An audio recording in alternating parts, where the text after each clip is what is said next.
ओम शांति। आज है 6 अगस्त, शिव बाबा की साकार मुरली। बाबा कहते, मीठे बच्चे अब विकर्म करना बंद करो, क्योंकि अब तुम्हें विकर्माजीत संवत शुरू करना है। प्रश्न, हर एक ब्राह्मण बच्चे को किस एक बात में बाप को फॉलो अवश्य करना है? उत्तर, जैसे बाप स्वयं टीचर बनकर तुम्हें पढ़ाते हैं, ऐसे बाप के समान हर एक को टीचर बनना है।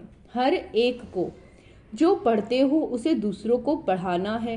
तुम टीचर के बच्चे टीचर, सदगुरु के बच्चे सदगुरु भी हो। तुम्हें सचखंड स्थापन करना है। तुम सच की नैया पार हो, तुम सच की नैया पर हो। बाबा कहते, तुम्हारी नैया हिलेगी डुलेगी लेकिन डूब नहीं सकती। ओम शांति। रूहानी बाप बैठ बच्चों के साथ रूह रिहान करते हैं। रूहों से पूछते हैं, क्योंकि यह नई नॉलेज है ना, मनुष्य से देवता बनने की यह है नई नॉलेज अथवा पढ़ाई। यह तुमको कौन पढ़ाते हैं? बच्चे जानते हैं, रूहानी बाप हम बच्चों को ब्रह्मा द्वारा पढ़ाते हैं। ये भूलना नहीं चाहिए, वह बाप है फिर पढ़ाते हैं तो टीचर भी हो गया। यह भी तुम जानते हो, हम पढ़ते ही हैं नई दुनिया के लिए। हर एक बात में निश्चय होना चाहिए। नई दुनिया के लिए पढ़ाने वाला बाप ही होता है। मूल बात ही बाप की हुई। बाप हमको ये शिक्षा देते हैं ब्रह्मा द्वारा। कोई द्वारा तो देंगे ना, गाया हुआ भी है, भगवान ब्रह्मा द्वारा राजयोग सिखलाते हैं। ब्रह्मा द्वारा ही सनातन देवी देवता धर्म की स्थापना करते हैं। जो देवी देवता धर्म अभी नहीं है, अब तो है ही कलयुग, तो सिद्ध होता है स्वर्ग की स्थापना हो रही है। स्वर्ग में सिर्फ देवी देवता धर्म वाले हैं, बाकी इतने सब धर्म होंगे ही नहीं, अर्थात विनाश हो जाएंगे, क्योंकि सतयुग में और कोई धर्म था ही नहीं। यह बातें तुम बच्चों की बुद्धि में हैं। अब तो अनेक धर्म हैं। अब फिर बाप हमको मनुष्य से देवता बनाते हैं, क्योंकि अब संगम युग है। यह तो बहुत सहज बात समझाने की है। त्रिमूर्ति में भी दिखाते हैं, ब्रह्मा द्वारा स्थापना। किसकी स्थापना? जरूर नई दुनिया की होगी, पुरानी की तो नहीं होगी। बच्चों को ये निश्चय है कि नई दुनिया में रहते ही हैं दैवी गुण वाले देवताएं, तो अब हमको भी गृहस्थ व्यवहार में रहते दैवी गुण धारण करने हैं। पहले पहले काम पर जीत पा निर्विकारी बनना है। कल इन देवी देवताओं के आगे जाकर कहते भी थे कि आप संपूर्ण निर्विकारी हो, हम विकारी हैं। अपने को विकारी फील करते थे, क्योंकि विकार में जाते थे। अब बाप कहते हैं, तुमको भी ऐसे निर्विकारी बनना है, दैवी गुण धारण करने हैं। ये विकार काम क्रोध आदि अगर हैं तो दैवी गुण नहीं कहेंगे। विकार में जाना, क्रोध करना, ये असुरी गुण है। देवताओं में लोभ होगा नहीं। बाबा क्या कहते हैं? देवताओं में लोभ होगा क्या? वहां 5 विकार होते ही नहीं। ये है रावण की दुनिया। रावण का जन्म होता है त्रेता और द्वापर के संगम पर। जैसे ये पुरानी दुनिया और पुरानी दुनिया का संगम है, ऐसे वह भी संगम हो जाता है। अभी रावण राज्य में बहुत दुख है, बीमारी है, इसको कहा जाता है रावण राज्य। रावण को हर वर्ष जलाते हैं। वाम मार्ग में जाने से विकारी बन जाते हैं। अब तुमको निर्विकारी बनना है, यहाँ ही दैवी गुण धारण करने हैं। जैसा जो कर्म करता है ऐसा ही फल पाता है। बच्चों से अब कोई विकर्म नहीं होना चाहिए। एक होता है राजा विक्रमाजीत, दूसरा होता है राजा विक्रम। यह है ही विक्रम संवत, यानी रावण विकारियों का संवत। ये कोई समझते नहीं, ना कल्प की आयु का ही किसी को पता। वास्तव में विक्रमाजीत होते हैं देवताएं। 5000 वर्ष में 2500 वर्ष हुए राजा विक्रम के, 2500 वर्ष हुए राजा विक्रमाजीत के। आधा है विक्रम का। वह लोग भल कहते हैं, परंतु कुछ भी पता नहीं। तुम कहेंगे विक्रमाजीत का संवत 1 वर्ष से शुरू होता है, फिर 2500 वर्ष बाद विक्रम संवत शुरू होता है। अभी विक्रम संवत पूरा होगा, फिर तुम विक्रमाजीत महाराजा महारानी बन रहे हो। जब बन जाएंगे तो विक्रमाजीत संवत शुरू हो जाएगा। ये सब तुम ही जानते हो। तुमको कहते हैं ब्रह्मा को क्यों बिठाया? अरे तुम्हारी इनसे क्यों आकर पड़ी? इनको पढ़ाने वाला कोई ये थोड़ी ही है। हम तो शिव बाबा से पढ़ते हैं, यह भी उनसे पढ़ता है। पढ़ाने वाला तो ज्ञान का सागर है, वह है विचित्र। उनको चित्र अर्थात शरीर होता नहीं, उनको कहा ही जाता है निराकार। वहाँ सब निराकारी आत्माएं रहती हैं, फिर यहाँ आकर साकारी बनती हैं। परम पिता परमात्मा को सब याद करते हैं, वह है आत्माओं का पिता। लौकिक बाप को परम अक्षर नहीं कहेंगे, यह समझ की बात है। स्कूल के स्टूडेंट पढ़ाई पर अटेंशन देते हैं, जब कोई मर्तबा पा लेते हैं, बैरिस्टर आदि बन जाते हैं, तो फिर पढ़ाई बंद। ऐसे थोड़े ही बैरिस्टर बनकर फिर पढ़ेगा, नहीं, पढ़ाई पूरी हो जाती है। तुम भी देवता बन गए, फिर तुमको पढ़ाई की दरकार नहीं रहती। 2500 वर्ष देवताओं का राज्य चलता है। यह बातें तुम बच्चे ही जानते हो, तुमको फिर औरों को समझाना पड़े। यह भी ख्याल रहना चाहिए, पढ़ाते नहीं तो टीचर कैसे ठहरे? तुम सब टीचर्स हो, टीचर की औलाद हो ना, तो तुमको भी टीचर ही बनना है। तो कितने टीचर्स चाहिए पढ़ाने के लिए? जैसे बाप टीचर सतगुरु, वैसे तुम भी टीचर हो। सतगुरु के बच्चे सतगुरु हो, वह कोई सतगुरु नहीं, वह गुरु के बच्चे गुरु। सत्य माना सच, सचखंड भी भारत को कहा जाता है, ये झूठ खंड है। सचखंड बाबा ही स्थापन करते हैं, वह है सच्चा साईं बाबा। जब रियल बाप आते हैं तो झूठे भी बहुत निकल पड़ते हैं। गायन भी है ना, नैया डोलेगी तूफान आएंगे परंतु डूबेगी नहीं। बच्चों को समझाया जाता है माया के तूफान बहुत आएंगे, इनसे डरना नहीं। सन्यासी लोग तुमको ऐसे कभी नहीं कहेंगे कि माया के तूफान आएंगे, उनको पता ही नहीं है नैया को पार कहाँ ले जाएंगे। तुम बच्चे जानते हो भक्ति से सदगति नहीं होती, नीचे ही उतरते जाते हैं। भल कहते हैं भगवान आकर भक्तों को भक्ति का फल देते हैं। अच्छा, भक्ति का फल भगवान क्या आकर देंगे?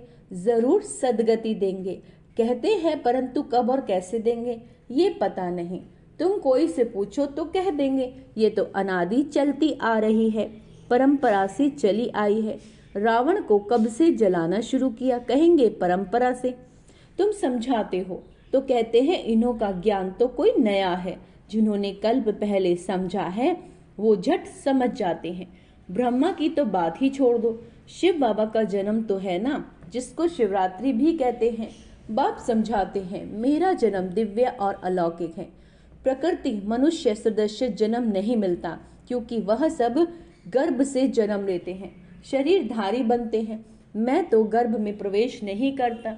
यह नॉलेज सिवाय परम पिता परमात्मा ज्ञान सागर के और कोई दे न सके।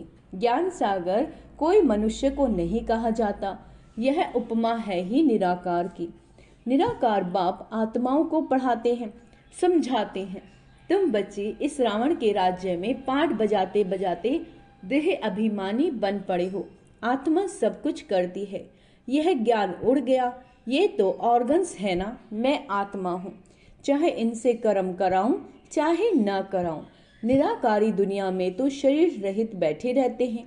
अभी तुम अपने घर को भी जान गए हो, वो लोग फिर घर को ईश्वर मान लेते हैं। ब्रह्म ज्ञानी तत्व ज्ञानी है ना, कहते हैं ब्रह्म में लीन हो जाएंगे।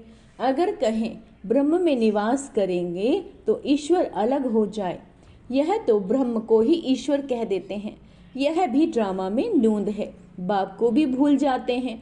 जो बाप विश्व का मालिक बनाते हैं उनको तो याद करना चाहिए ना, क्योंकि वही स्वर्ग बनाने वाला है। अभी तुम हो पुरुषोत्तम संगम युगी ब्राह्मण, तुम पुरुष उत्तम पुरुष बनते हो। कनिष्ठ पुरुष उत्तम के आगे माथा टेकते हैं। देवताओं के मंदिर में जाकर कितनी महिमा गाते हैं। अभी तुम जानते हो हम सो देवता बनते हैं, ये तो बहुत सिंपल बात है। विराट रूप के बारे में भी बतलाया। विराट चक्र है ना, यह तो सिर्फ गाते हैं। ब्राह्मण देवता क्षत्रिय लक्ष्मी नारायण आदि के चित्र तो है ना। बाप आकर सबको करेक्ट करते हैं, तुमको भी करेक्ट कर रहे हैं, क्योंकि भक्ति मार्ग में जन्म जन्मांतर तुम जो कुछ करते आए हो वह है रॉन्ग, इसलिए तुम तमो प्रधान बने हो। अभी है ही अनराइटियस वर्ड। अब क्या है अनराइटियस वर्ड? इसमें दुख ही दुख है, क्योंकि रावण का राज्य है, क्योंकि सब विकारी हैं। रावण का राज्य है अनराइटियस, राम का राज्य है राइटियस। यह है कलयुग। क्या है ये? कलयुग। और वो है सतयुग। यह तो समझ की बात है। इनको शास्त्र उठाते कभी देखा है क्या? अपना भी नॉलेज दिया, रचना की भी समझाने दी। शास्त्र बुद्धि में उन्हों के होते जो पढ़कर औरों को सुनाते। तो सबका सुखदाता एक शिव बाबा है, वही उचित उच्च बाप है। उनको परम पिता परमात्मा कहा जाता है। बेहद का बाप जरूर बेहद का वर्षा देते हैं। 5000 वर्ष पहले तुम स्वर्गवासी थे, अब नरकवासी हो। इस रावण राज्य में भी राजाएं महाराजाएं होते हैं। वह बहुत साहूकार, वह कम साहूकार। उनको कोई सूर्यवंशी चंद्रवंशी नहीं कहेंगे।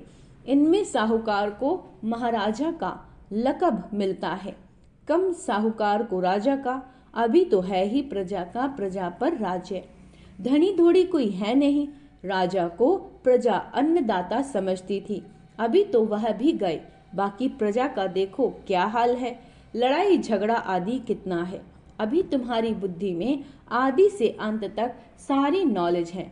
रचयिता बाप अब प्रैक्टिकल में है, जिसकी फिर भक्ति मार्ग में कहानी बनेगी। अभी तुम भी प्रैक्टिकल में हो। आधा कल्प तुम राज्य करेंगे, फिर बाद में कहानी हो जाएगी। चित्र तो रहते हैं। कोई से पूछो ये कब राज्य करते थे तो लाखों वर्ष कह देते हैं। सन्यासी है निवृत्ति मार्ग वाले, तुम हो पवित्र गृहस्थ आश्रम वाले।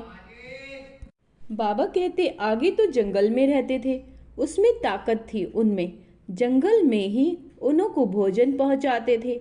अभी वह ताकत ही नहीं रही है। जैसे तुम्हारे में भी वहां राज्य करने की ताकत थी, अभी कहाँ है? हो तो वही ना, अभी वह ताकत नहीं रही है।